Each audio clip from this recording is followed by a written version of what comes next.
नमस्कार, मेरा नाम प्रिया है।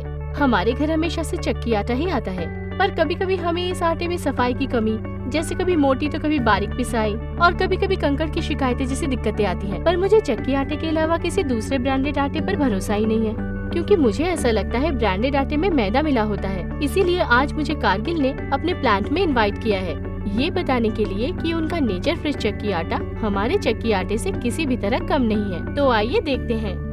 नमस्कार प्रिया जी, आपका स्वागत है। आइए आपको दिखाते हैं नेचर फ्रेश चक्की आटा कैसे बनता है। आइए। चलिए। नेचर फ्रेश चक्की आटे की मैन्युफैक्चरिंग में हमारे 3 प्रमुख सिद्धांत हैं। उत्तम क्वालिटी, संपूर्ण सफाई और स्वच्छता, आटे में प्राकृतिक फ्लेवर और चोकर कायम रखना। नेचर फ्रेश आटा चुनिंदा गेहूं से बनाया जाता है। जैसे ही गेहूं प्लांट में आता है, सबसे पहले कारगिल के एक्सपर्ट्स अलग अलग बोरों से सैंपल्स लेकर उसकी क्वालिटी चेक करते हैं, जैसे कि गेहूं की वैरायटी, गेहूं में नमी और प्रोटीन की मात्रा तथा बल्क डेंसिटी यानी घनत्वता। यहाँ तो एक्सपर्ट्स ही गेहूँ चेक करते हैं, पर वहाँ हमारे चक्की वाले जो बोल देते हैं वही मानना पड़ता है। कारगिल एक्सपर्ट द्वारा गेहूं को स्वीकृति देने के बाद इसे बोरों से निकालकर ऑटोमेटिक कन्वेयर्स के द्वारा बड़े टैंक्स में स्टोर किया जाता है। गेहूं में कई तरह की अशुद्धियां होती हैं, जैसे कंकड़, लकड़ी, बोरी, प्लास्टिक, लोहे के टुकड़े, किसी अन्य फसल के दाने, धूल इत्यादि। इसीलिए गेहूं की सफाई पर हमारा सबसे ज्यादा ध्यान रहता है। नेचर फ्रेश आटा बनाने से पहले गेहूं 3 स्टेज क्लीनिंग प्रोसेस से गुजरता है। पहली स्टेज में ऐसी अशुद्धियां निकल जाती हैं जो आकार में बहुत बड़ी होती हैं, जैसे कि बड़े कंकड़, लकड़ी, लोहे जैसे पदार्थ, साथ ही धूल और मिट्टी भी निकल जाती है। दूसरी स्टेज में गेहूं के दानों के बराबर की अशुद्धियां, जैसे अन्य धान्य, छोटे कंकड़, मिट्टी और गेहूं के डंठल निकल जाते हैं। ऑटोमेटिक मशीन से सारा काम और साफ सफाई का इतना ख्याल, काश मेरी चक्की वाले की मशीनें भी ऐसी होती। और तीसरी स्टेज में बची कुची अशुद्धियां भी निकल जाती हैं। साथ ही गेहूं को रगड़कर उसके ऊपरी सतह पर जमी हुई धूल निकाली जाती है। अब आपका गेहूं पिसने के लिए तैयार है। 3 स्टेज क्लीनिंग, ये तो कमाल है।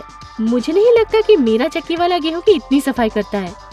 इसके बाद साफ किया हुआ गेहूं चक्की प्लांट में भेजा जाता है, जहां पर इसकी पिसाई परंपरागत तकनीक वाली ऑटोमेटेड स्टोन चक्की मशीन द्वारा की जाती है। स्टोन चक्की से पिसाई के दौरान गेहूं की संपूर्ण पौष्टिकता और उसके सारे गुण नेचर फ्रेश आटे में बरकरार रहते हैं और कंज्यूमर को मिलता है नेचुरल फ्लेवर और भरपूर ब्रांड। ये तो 100% चक्की आटा है, मैदे का नामो निशान भी नहीं है और इसमें चोकर भी पूरा है। इन ऑटोमेटेड चक्कियों में पिसा आटा एयर सक्शन द्वारा बड़े टैंक्स में भेजा जाता है, जहां यह ठंडा होकर पैकिंग के लिए जाता है। पैकिंग से पहले आटे की अच्छी तरह छनाई की जाती है, ताकि कंज्यूमर को मिले कंसिस्टेंट आटा। यही नहीं, आटे को फिर मैग्नेटिक सेपरेटर से गुजारा जाता है, ताकि अगर कोई अशुद्धि बाकी रह गई तो वो भी निकल जाए।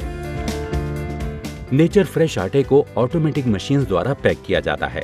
पैकिंग के लिए मल्टी लेयर पाउच इस्तेमाल किए जाते हैं, ताकि आटे की फ्रेशनेस बनी रहे। अब मुझे पता चल चुका है कि नेचर फ्रेश का पैक ट्रांसपेरेंट क्यों होता है, क्योंकि इससे इस प्रोडक्ट की क्वालिटी और इसकी कॉन्फिडेंस का पता लगता है।